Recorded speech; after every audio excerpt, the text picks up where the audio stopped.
came to Sainte Luce to work on the ACP during my summer holiday, and there were so many women here who just didn't have any opportunities at all that it seemed like there would be potential for a project to give the women skills to make something and sell it to this market of volunteers that were constantly coming through. So that's where it started.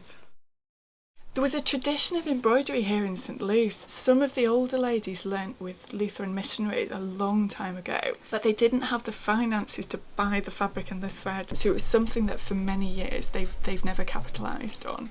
There just needed to be a little bit of investment here to rescue those skills and just give people a bit of confidence, because when we were starting the project, a lot of the women who were interested came and said to us, well, even if you teach us to embroider, we don't know how to approach bazaars, we don't speak English, you know, how do we sell these things? So the project's become about that as well. It's not just about teaching the skills to do the practical work, but it's about teaching women to basically run a business. I mean, women here love colour. There's not the same sense of colour as we have in Europe at all. People love wearing brightly coloured clothes, you see it all the time. In terms of image making, the first group worked on translating the aesthetics that were already here in the village into stitch. So we looked at traditional weaving patterns, we looked at roofing patterns, we looked at traditional hair plaiting as well. We also made with the first group lots of designs based on drawings of wildlife, because obviously Madagascar is famous for wildlife.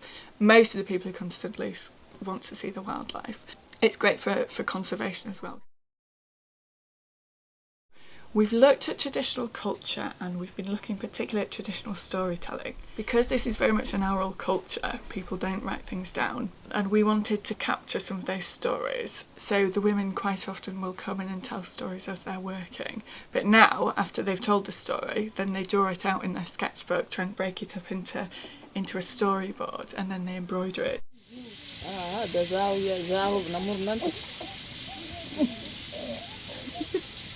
This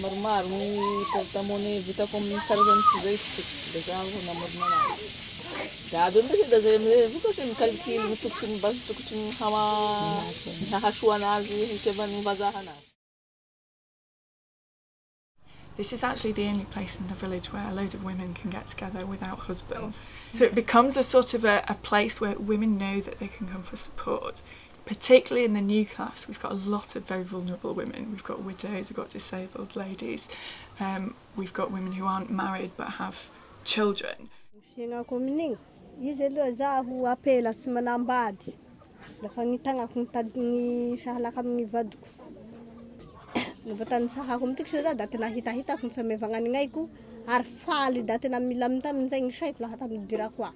All the women who are working with us, all of those who've graduated, have significantly increased their income, and that allows them to make changes, quite big changes in their lives.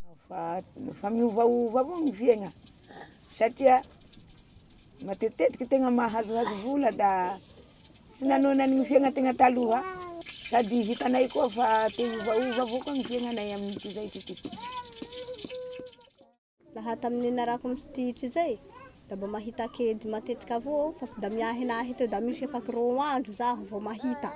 Agnatin'ny 2 andro zao zay da matory alina avao zay mirolaky. Za, matony tebako anazy. Da izy matody vola. Mba ahafahako hagnavako ny fiaignan'ny zanako amin'ny fikatrangoko. Atofako ny collège. We're also seeing people able to improve their housing. So we've got 6 ladies who've now built a new house with their embroidery money. So that eases overcrowding. We've got people being able to afford medicine who haven't been able to afford it before. So people now trying to access the health services that are here. If what is in Sainte Luce isn't enough, they're able to afford to go to Fort de Fan.